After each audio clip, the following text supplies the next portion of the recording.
बलम फैन होई भोजपुरी किंग के, फिल्मिया देखा दो पवन सिंह के।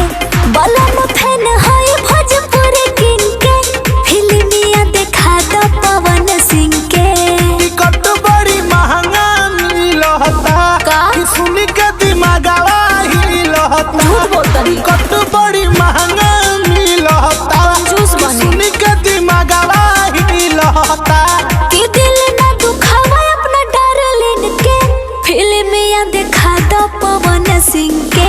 बलम फैन होई भोजपुरी किंग के, फिल्मिया देखा दो पवन सिंह के। हर बड़का फैन होई जी।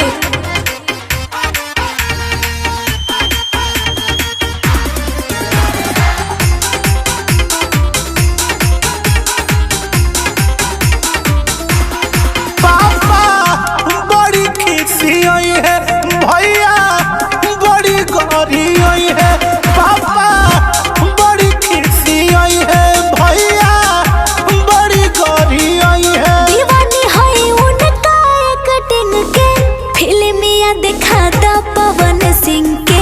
बलम फैन होई भोजपुरी किंग के, फिल्मिया देखा दो पवन सिंह के।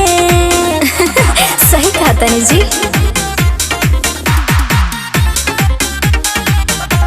सुन के लॉलीपॉप गाना भइलू अपना दीवाना। सुन के लॉलीपॉप गाना भइलू अपना दीवाना। बेचा तो पुदीना बहुत दिन से, फिल्मिया देखा दो पवन सिंह के।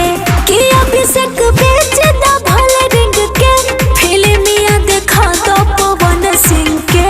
टिकट बड़ी महंगा मिलता, सुन के दिमागवा हिलता। झूठ बोलता नहीं। टिकट बड़ी महंगा मिलता, सुन के दिमागवा हिलता। कि दिल ना दुखावा अपना डार्लिंग के, फिल्मिया देखा दो पवन सिंह के।